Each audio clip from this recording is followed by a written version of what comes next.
Mesdames, Messieurs, bonsoir. Le grand débat reçoit ce soir les ressortissants des pays membres de la CEDEAO vivant au Niger qui apportent leur soutien sans faille au Conseil national pour la sauvegarde de la patrie qui est aux commandes du pays depuis le 26 juillet. Ces derniers apportent également leur soutien à leurs sœurs et frères nigériens victimes des sanctions illégales, inhumaines, injuste et inique de la CEDEAO dont ils partagent au quotidien cette souffrance incompréhensible à leurs yeux. Et pour en parler, nous avons comme invité sur ce plateau M. Benjamin Okusu Abobor, président du collectif des communautés étrangères de la CEDEAO et pays frères au Niger qui vient du Nigeria. M. Suleiman Maïga, secrétaire général du Haut Conseil des Maliens au Niger qui vient, lui, du Mali. Monsieur Emmanuel Damiba, membre du bureau des jeunes de l'association des ressortissants du Burkina au Niger qui vient du Burkina Faso. Et enfin, monsieur Ali Jobo, dit Karim, président de l'Union des ressortissants togolais au Niger, secrétaire général du collectif des communautés étrangères de la CEDEAO et pays frères au Niger qui vient de la République du Togo. Messieurs, bonsoir et merci d'avoir accepté notre invitation où nous allons parler des sanctions de la CEDEAO contre le Niger prises au lendemain des événements du 26 juillet. Une situation qui a fait réagir de nombreux citoyens africains qui ont condamné cette prise de position de la CEDEAO qui va affecter directement les populations nigériennes et au-delà les autres populations des pays frères, notamment le Bénin et le Nigeria. À son temps, vous avez vous-même réagi par rapport à cette situation et nous allons au cours de ce débat revenir sur les différentes réactions des ressortissants des pays membres de la CEDEAO pour voir concrètement comment les citoyens de l'espace communautaire appréhendent les sanctions de la CEDEAO. Pour entamer ce débat, cette question, la CEDEAO a au lendemain des événements du 26 juillet pris des sanctions contre le Niger. Quelle appréciation faites-vous de cette situation? Monsieur Benjamin, bonsoir. On commence par vous. Bonsoir. Merci beaucoup. Effectivement, depuis le 26 juillet, nous, les collectifs des communautés de la CEDEAO et pays frères au Niger, on est toujours avec les citoyens nigériens. Nous, les 5 août, on était sortis massivement. On l'a marché suivi par déclaration pour condamner l'exemption de la CEDEAO. On n'était pas d'accord du tout avec la CEDEAO. Les sanctions de la CEDEAO, c'est une sanction humaine. Ce que nous, on n'est pas accepté. Finalement, le collectif des communautés de la CEDEAO et pays frères, c'est pas arrêté là-bas. Même à l'intérieur des pays. Si vous êtes vu, même à Dosso. À Dosso, bien sûr. Ça, on a vu les images. Les collectifs, ils sont sortis massivement. Oui, tout à fait. Même à Tilaberi, un peu partout. Donc, au Niger.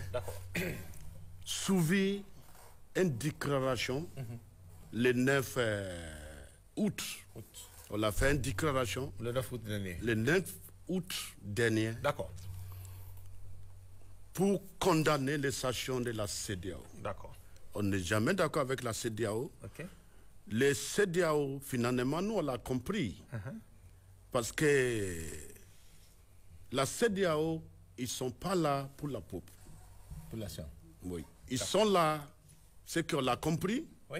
C'est un club de chefs d'État. Comme beaucoup de gens l'ont dit. C'est un club de chefs d'État. Très bien. Ils n'ont jamais pensé de bien des peuples. Sinon, je ne vois pas quelle raison notre pays d'accueil, le Niger, il va mériter cette sanction. On n'a pas mérité cette sanction. Très bien. Donc voilà un peu pour le début. Ce que vous allez dire. Ce que je voulais vous dire. Une petite question d'inscription. Vous êtes au Niger, ça fait déjà combien d'années? Je suis au Niger, maintenant ça fait 31 ans. 31 ans que vous vivez au Niger. Bien sûr. Très bien. D'accord. Merci pour cette précision. Monsieur Suleiman, à votre niveau, que répondez-vous? Donc, quelle appréciation faites-vous de cette situation, des sanctions imposées par la CEDEAO? Nous n'avons jamais soutenu les sanctions de la CEDEAO contre le Niger. C'est des sanctions inhumaines, injustifiées. Et on a tous vu que c'est des sanctions politiques. Et ils ont été dictés ailleurs. Ailleurs où exactement, selon vous? Ailleurs, ils ont été dictés par des forces étrangères, par la France pour être plus clair. Voilà. Très bien. Parce que la CEDEAO, on l'a compris, depuis les sanctions sur le Mali, la CEDEAO ne prend ses directives que de la France. Directement. Directement parce que la France a ses intérêts dans nos pays. Très bien. Et pour ces intérêts-là, ils font pression sur nos chefs d'État. Et tous nos chefs d'État, là, si on veut parler clairement, c'est des chefs d'État qui n'ont pas été élus par le peuple. Tous, ou presque? Tous. Très bien. Parce qu'il y a des chefs d'État parmi qui sont sur le 3e mandat. Bien sûr. Ça, et qu'on peut tripoter les conditions pour être sur le 3e mandat. Absolument. Ça, et on a vu le taux de pourcentage. Parce que nous, on est des sociétés civiles dans l'espace CEDEAO. Et on sait à l'intérieur même des pays comment les présidents sont élus. Parce que le pourcentage qu'on donne à la déclaration pour dire qu'il est élu à combien de temps pour cent, ça nous savons que c'était passé. La CEDEAO suit souvent le processus électoral dans les différents pays. Et on a vu la France déclarer un tel candidat a gagné à 13h. Les gens sont en train de voter. La France, par le bas de l'RFI, déclare un tel est devant, pourcentage, un tel est admis aux élections. Donc, les sanctions de la CEDEAO sont illégitimes et inappropriées. D'accord. Et comme l'a dit le président Benjamin, c'est un club de chefs d'État qui sont là, qui reçoivent leurs directives de la CEDEAO, de la France, faites ça, faites ça, faites ça. Très bien. Ils ne sont pas là pour le peuple. Et la CEDEAO, même à ses créations, c'est une communauté qui joue pour l'économie, économique. Ce n'est pas politique. Pour une intégration. Intégration commune. Voilà, communautaire. Communautaire, ce n'est pas de la politique. Bien sûr, bien sûr.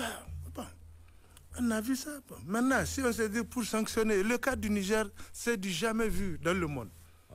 Dans toute l'histoire de l'humanité, on n'a jamais vu un pays qui a été aussi sanctionné comme le Mali, comme le Niger, ou même les médicaments, ou même le simple citoyen, quand il a ses avoirs dans une banque, il ne peut pas toucher. Tout à fait. Donc ça n'a jamais été fait dans aucun pays du monde. On sait que ça a été dicté ailleurs. Et ils pensaient que le peuple nigérien allait les suivre, dire non, on n'est pas d'accord avec les nouvelles autorités. Oh, le Niger est en train de se refonder. Ce n'est plus le Niger des années 60, c'est le Niger des années 2023. Et les données ont changé. Et dans le monde entier, les données vont changer. Donc nous, communauté, nous vivons au Niger. Nous tous qui sont là, on a presque la double nationalité. On est des Nigériens. Bien sûr. Si quelque chose arrive au Niger, c'est nous d'abord. Nous devons soutenir le Niger avant nos pays d'origine. Peut-être vous avez combien d'années ici déjà au Niger? Moi, je suis au Niger depuis 1973. Que vous vivez au Niger? Que je suis au Niger. Et même pas ça, je passais mes vacances au Niger. Avant. D'accord. Donc, je suis nigérien, tout le monde est ici au Nigeria.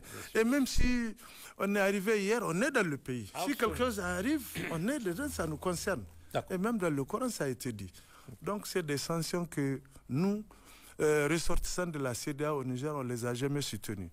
Comme le président a dit, le 5, on a tenu une marche de la place Toumont à la place de la concertation. On a tenu une déclaration là-bas. Et le 9 aussi, c'est la même chose. Et chaque sortie à la place de la Résistance, nous y sommes. Donc, les communautés étrangères, nous sommes. Nous sommes là-bas. Vos frères nigériens au niveau avec nos frères nigériens. Donc, c'est notre pays. On ne dit même pas pays d'accueil, c'est notre pays. Nos enfants sont nés, grandis ici, ils ne connaissent que le Niger. Bien sûr. Donc, nous sommes contre ces sanctions illégitimes. Et contre nos dirigeants aussi.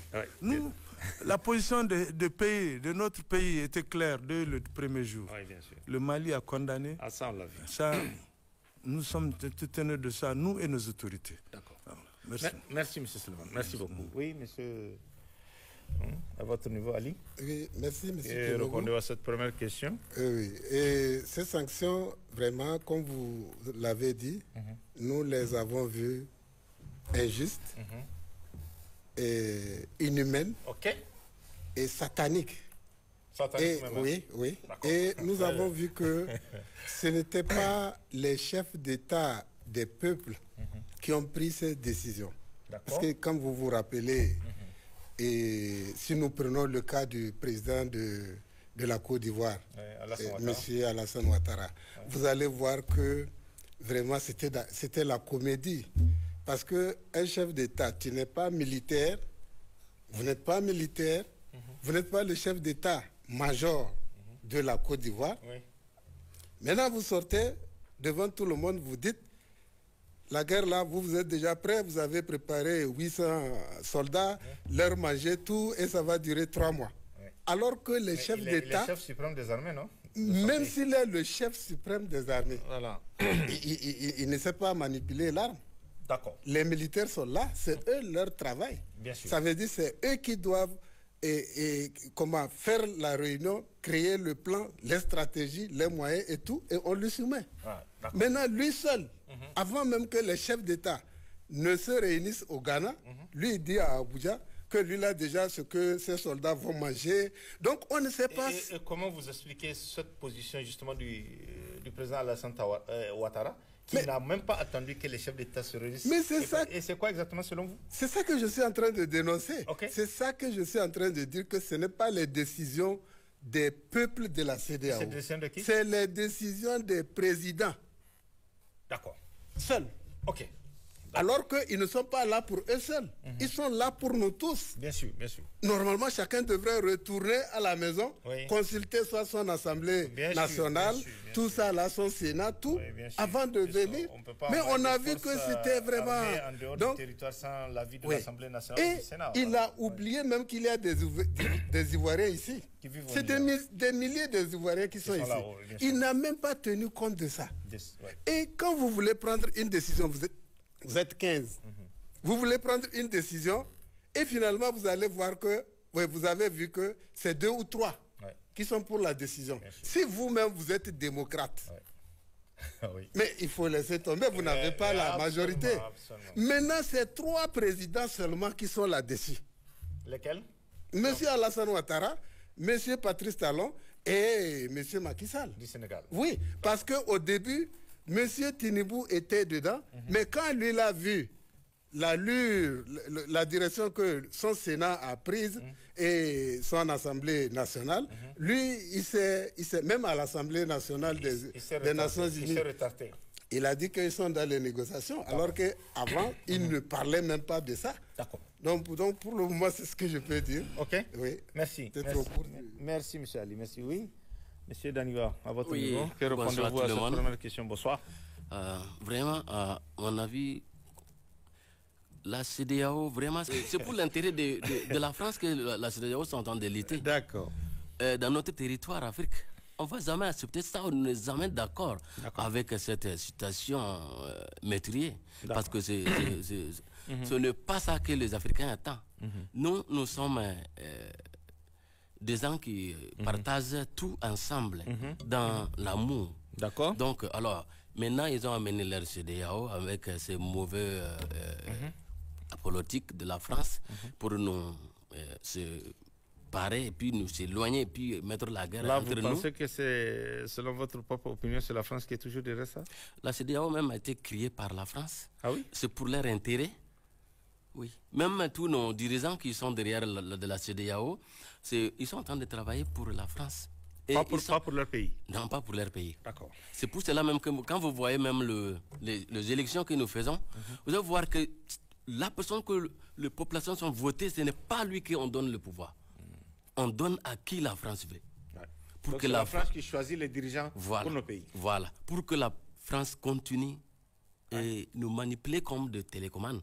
D'accord. Oui, c'est ça qui est là. C'est ça qui amène le problème. Sinon, quand on dit Burkina, Mali ou Niger, ou le Bénin, Togo. Nigeria, nous sommes des frères. Bien sûr. On partage tout. Oui. C'est depuis des années. Donc, voilà. C'est pour cela que nous ne sommes pas d'accord avec la CEDEAO. Okay. Nous ne sommes pas d'accord. D'accord. Oui. Merci. On va avancer. Comment vous vivez aujourd'hui ces sanctions vraiment de la CEDEAO dans votre pays d'accueil, M. Benjamin? Merci. On l'a vu, les sanctions ne concernent pas uniquement que les populations nigériennes qui sont là, puisqu'on a vu, il y a beaucoup de communautés étrangères qui sont là. Comment vous vivez ces sanctions aujourd'hui? Merci. En fait, comme je viens de vous dire, M. Mega vient de dire tout à l'heure. D'accord. On est tous nigériens. Voilà. Tout ce qui arrive, ça touche toutes les populations qui sont vivantes au Niger. D'accord. Donc les sanctions de la CEDEAO aujourd'hui, c'est toutes les populations qui vivent au Niger qui sentent ça. D'accord. Vous les vivez dans votre chair aujourd'hui? Très bien. Avec vos familles? Bien sûr. D'accord. Maintenant, ce que tu es là, c'est pour cela que je vous ai dit tout à l'heure, la CEDEAO, ils sont là pour eux-mêmes. Ce qui m'étonne, premier frère nigérien, entre Niger et Nigeria, il n'y a pas de différence. Ça, c'est vrai. Il n'y a pas de frontières. Ça m'étonne, on va dire qu'il y a des frontières qui sont fermées. Comme mes frères viennent de dire, c'est les Blancs qui attendent de manipuler. Précisément la France. D'accord. Donc, les frontières qui sont fermées aujourd'hui, vous voyez, majorité des Nigériens aujourd'hui qui vivent au Niger, ils ne peuvent pas aller payer des pièces détachées. Ils ne peuvent pas aller payer, traverser facilement. C'est les autres seulement qui a des cas qui se fait faufrer dans l'embrousse pour entrer au pays. Avec tous les dangers. Avec tous les dangers, merci. Mais la majorité ne veut pas aller. Comme moi, je ne vais pas rentrer dans l'embrousse pour voyager. Ce n'est pas possible. Donc voilà un peu les situations qui sont là. Aujourd'hui, ce que moi, personnellement, je conseille les dirigeants de la CEDEAO. Comme je viens de dire, c'est un club de chefs d'État. Et n'a qu'à essayer de savoir que le club de chefs d'État là, et n'a qu'à transformer ça, ça va être pour les populations. D'accord. Parce qu'aujourd'hui, il n'est jamais considéré les populations qui vivent au Niger.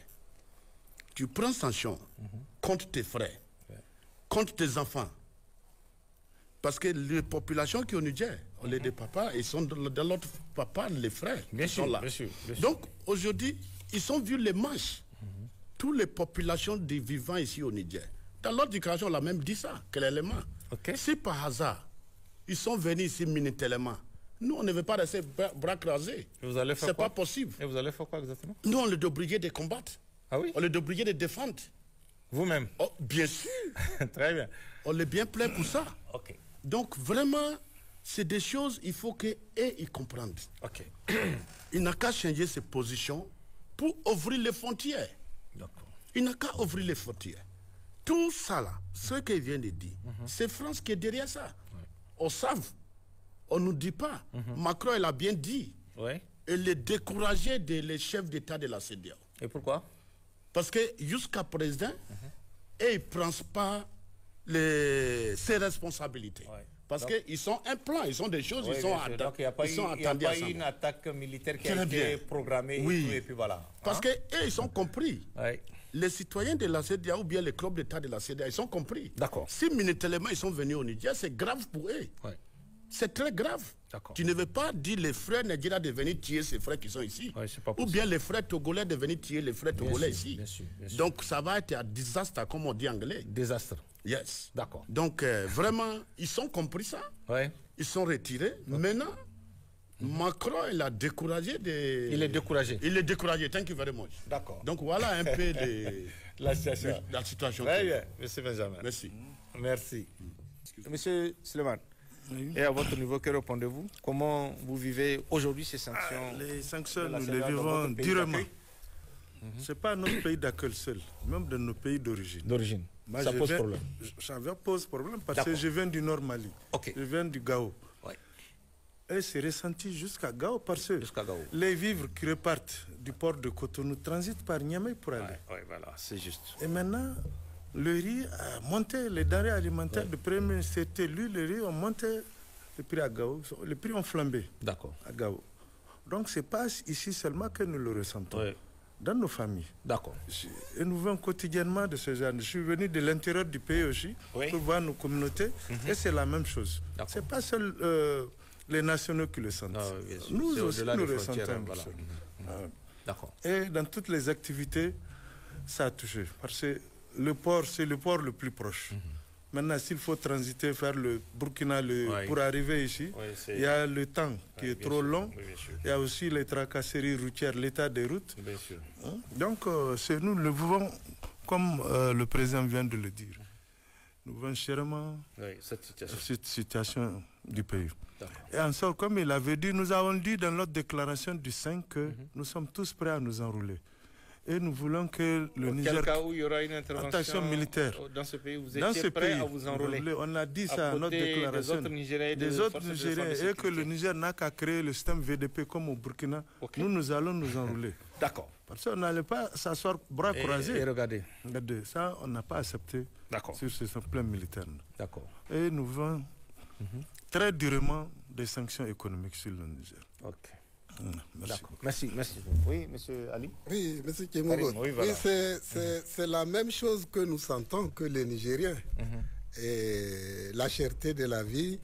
Mais je profite de cette question-là pour vraiment dire un grand chapeau au CNSP. D'accord. Parce que dans notre déclaration, nous avons dit, nous osons espérer, si vous remettez le... Oui, bien sûr. On a les archives. Hein. Voilà. Très bien. Nous osons espérer que le CNSP va prendre et va poser des actes rapidement et concrètement pour, sur le plan social, commercial, pour soulager les souffrances.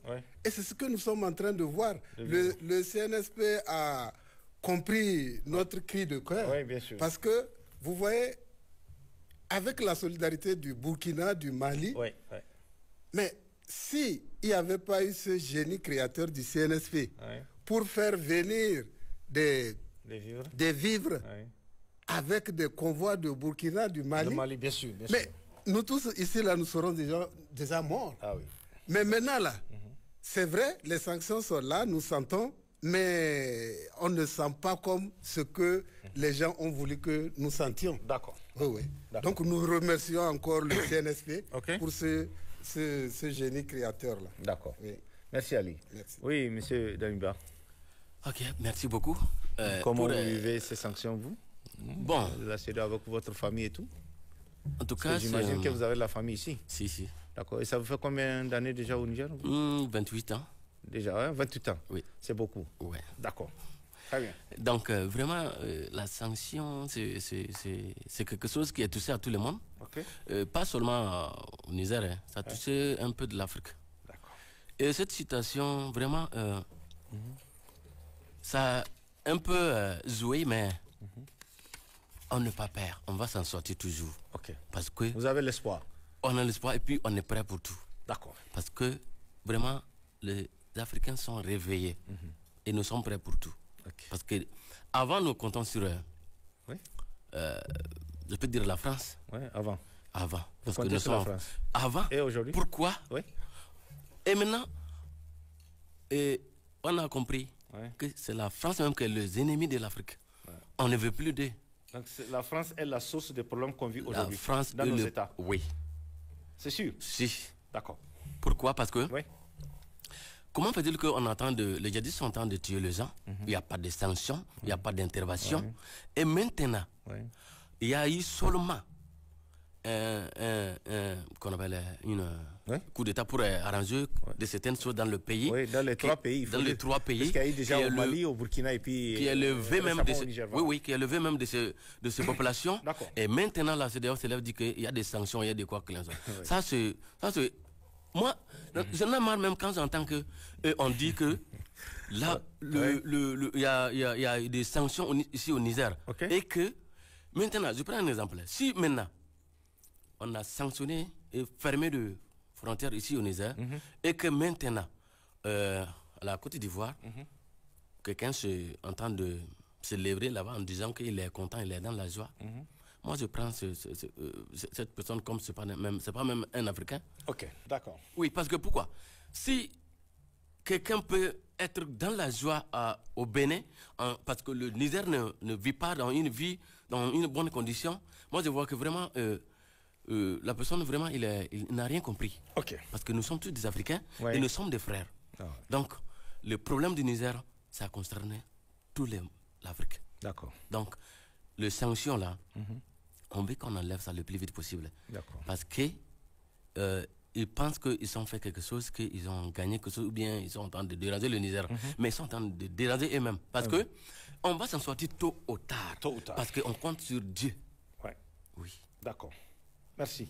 On va avancer. Je sais que vous êtes, même étant quand même sur place ici au Niger, vous êtes en contact aussi avec la famille dans vos différents pays. Quelles ont été les réactions justement de vos frères qui sont restés au pays par rapport à cette situation? Parce que c'est que vous êtes en contact avec eux. Bien sûr. Et qui sont là-bas. Quelles ont été leurs réactions? Parce qu'on a vu un peu partout depuis les événements du 26, comment même à travers le continent africain, beaucoup de gens et même de la diaspora qui ont réagi par rapport à la situation. Mon frère Burkina, il a parlé de ça tout à l'heure. Oui, voilà. Vous savez, les sanctions, ça a même commencé dans les pays, dans l'autre origine. Les pays d'origine. D'origine, ok, d'accord. Parce qu'aujourd'hui, majorité des Nigériens, ils partent au Nigeria pour faire des achats. Oui, bien sûr. Et depuis, ils ne partent plus. Bien sûr. Voilà. Maintenant, les commerçants, où ils font des achats, il y a des gens de Mali qui font traverser jusqu'à Sokoto pour payer. Kanou.